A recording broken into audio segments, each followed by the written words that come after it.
mental told me, okay, what do you think? 他说这个世界上。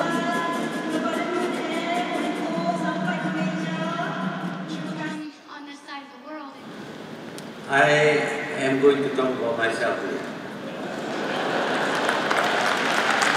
I thought I had written a book, 800 pages, all about myself. But now I still have to tell more stories. You may believe it or you may dismiss it. My name is Mahathir bin Mohamad.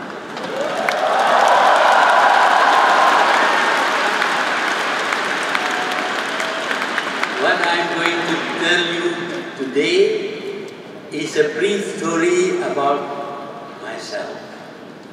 Although there are not many people of my generation left around to confirm my story,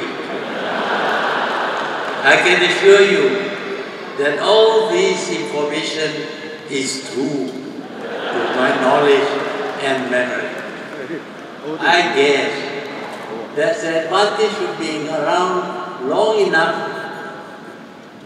You become your own term of reference and primary source. Nobody else is around, fortunately for me, so they cannot contradict me. I was born in Arusam, Kedah. My father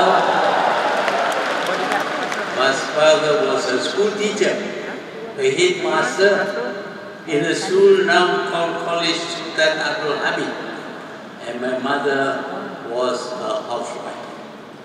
I remember vividly how strict my father was, especially when it concerned our studies. He will not compromise when it comes to doing our homework and revisions. He treated my siblings and I with discipline, just like he treated his students. On hindsight, I believe that what you see of me today is the result of that discipline and uncompromising stance on the importance of education. In more ways than not, when I became the Prime Minister, the first round and now the second time, I tried to impart similar discipline to the nation. Some find it inspiring and necessary, but there are others who felt that I was too authoritarian, with a few deciding to label me a dictator. I didn't take to heart such labeling because I only imposed what I myself observed and followed.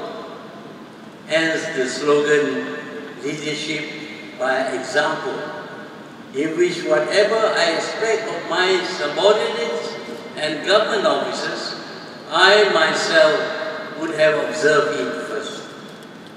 Punctuality and respect, respecting time.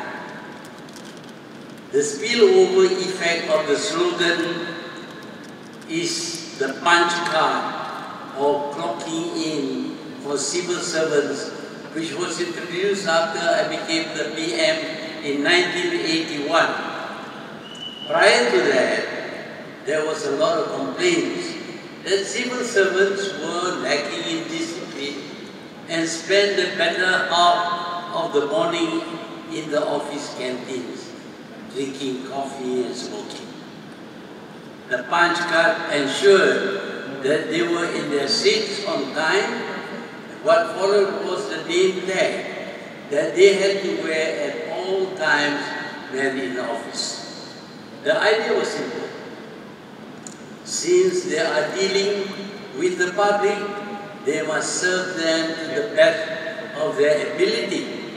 And if they fail or choose to ignore the public that sought their assistance, then the public can identify the errant officer if they wish to lodge a complaint. So no hiding.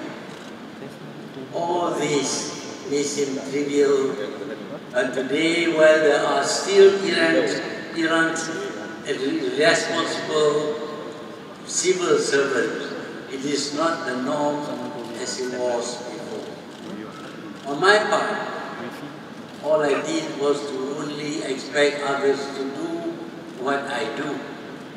If I want others to work hard, I must work as hard, if not more. Similarly, if I want people to turn up on time, then I must be punctual. There is one thing I ask others to do, which I will not do. I will not jump out of aeroplanes, even if I am wearing a parachute. That is left to the experts. Again, all these things may sound petty, but respecting time is of the essence. After all, time and tide wait for no man. Some people who have failed to be on time when turning up for appointments with me in the past have probably got upset with me for not being a bit more flexible. I am somewhat more flexible today because of old age. Not because I do not take punctuality seriously, but due to the amount of work that needs to be done now. Numerous unscheduled meetings and appointments take place, eating into the time of scheduled appointments. Even then, there shouldn't be any excuse for tardiness. The logic is very simple. Let's say someone is scheduled to meet me at 11 a.m. for a 30 minutes appointment. He turns up at 11:15 a.m., which is merely 15 minutes late. But there's someone who is scheduled to meet me at 11:30, and he was punctual.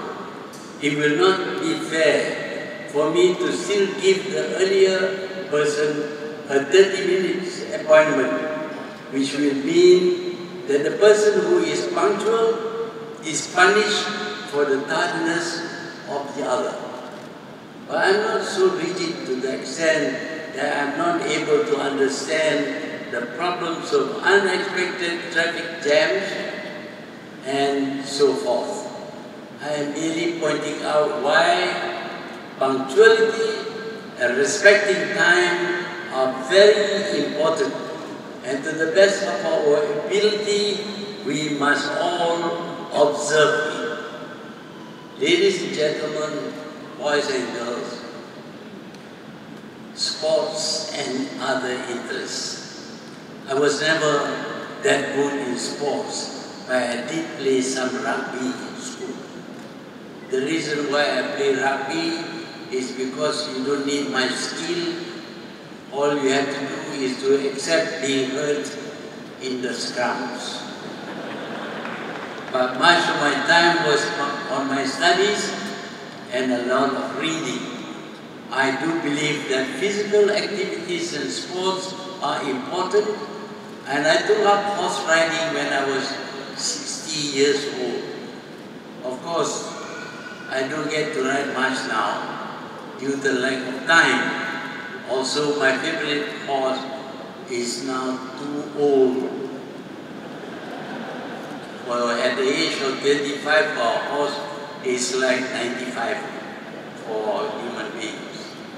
Nevertheless, I do occasionally try to do some cycling on some weekends, but that too seems to be quite rare and few. And so I spend most of my time reading and writing. It is something that I never stop doing, nor do I plan to slow down. It keeps my mind active, and reading reminds me how much I do not know, and that there's much, much more to learn. Your brain is like your muscle. You know that if you don't use your muscle, they shrink and become weak. That was why that guy who lifted weights just now looks big and tough. It's because he uses is muscle. If you don't use your muscle, then it becomes weak. It's the same with your brain. If you don't use your brain, it regresses. You forget. You cannot talk properly. You forget your grammar and everything else.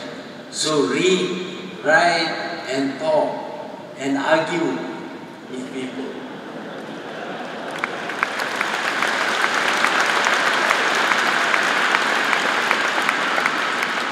When I was growing up, I snatched any reading material that I could lay my hands on.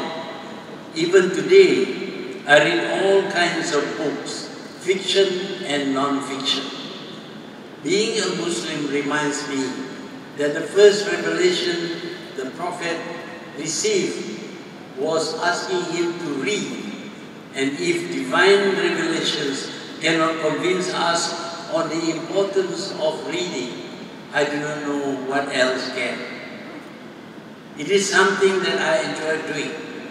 Although the young people of today bury their noses in their smartphones or laptops, are a different way of reading, I guess.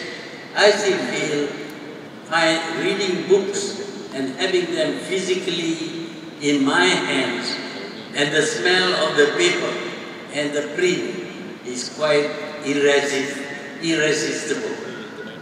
So ladies and gentlemen, boys and girls, when I was growing up, not many Malays were fortunate to further their studies in universities. Only royal families and aristocrats could afford to enroll their children in universities. Some sent their children to England. I was somewhat fortunate to be given a scholarship and offered a place in the to study medicine in Singapore. In those days, you don't refuse. Whatever they give you, you take. If they ask you to be a lawyer, you become a lawyer. If they ask you to become a doctor, you become a doctor. So they asked me to study medicine, and I studied medicine. Medicine is never an easy course, but it can be very satisfying, especially when I became a doctor at a time when doctors were scarce and rural folks were not always able to get access to modern medicine.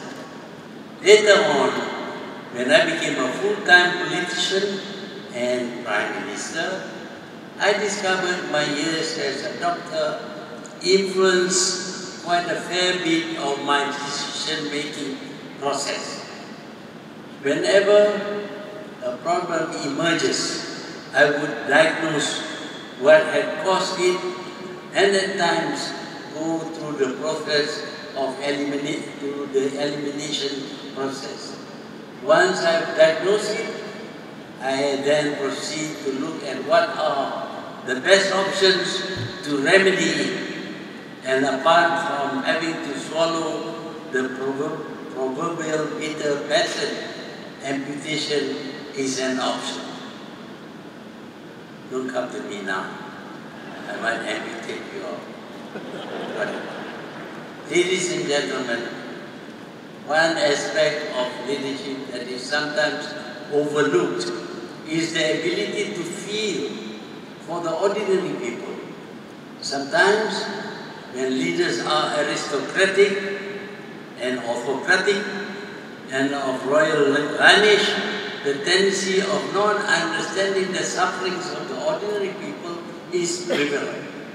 It is kin to the oft-repeated saying attributed to Marie Antoinette, who, when told that the peasants were hungry for bread, she said, "Let them eat cake." Whether Marie Antoinette said it or not, the crux of the matter is that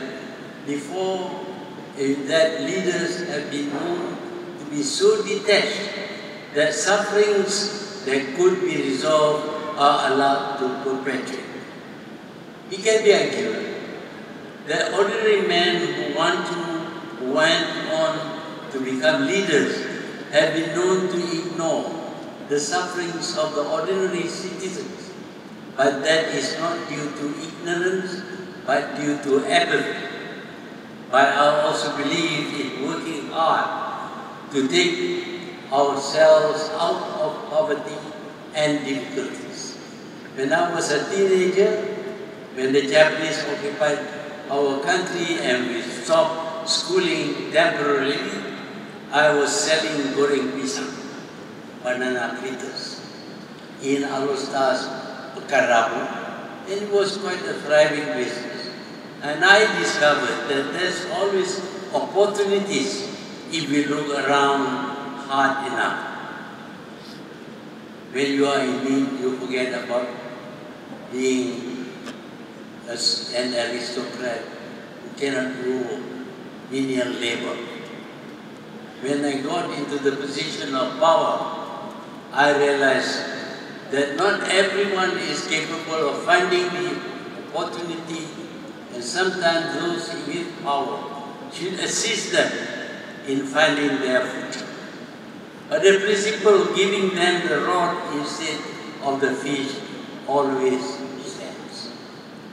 Ladies and gentlemen, boys and girls, it is said that behind every successful man there is a woman. Correction.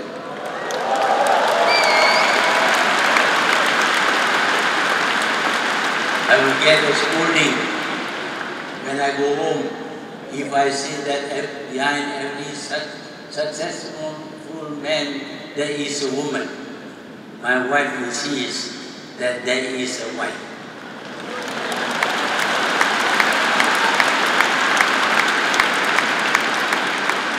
So you want some woman to be behind you? Marry her. I do not know if I fall into the category of being successful, because my job until today is still work in progress and it is being judged all the time.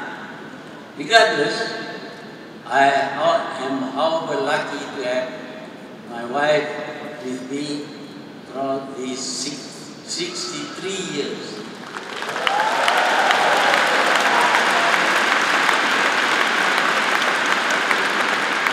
Before that, she was my girlfriend. Well,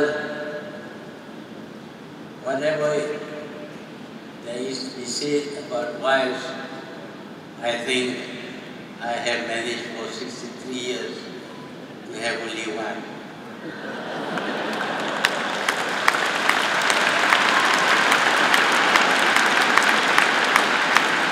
Of course, a lot of Muslim Malays know that the Quran says you can marry 2, 3, or 4. But you stop there. But the Quran went on to say, if you cannot be just to them, marry one.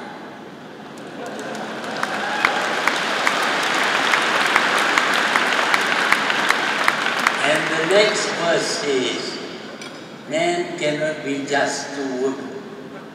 So what you are being told is that you should marry only one.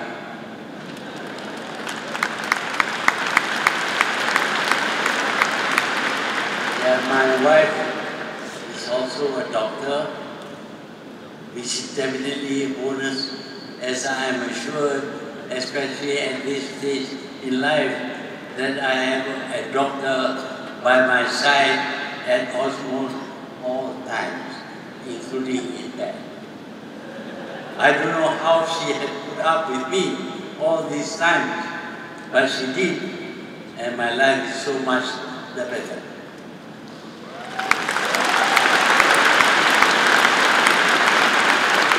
Ladies and gentlemen, boys and girls, it is my fervent hope that Malaysians, especially the younger generation, will be able to see and realize why we stood up against colonialism and fought for our independence.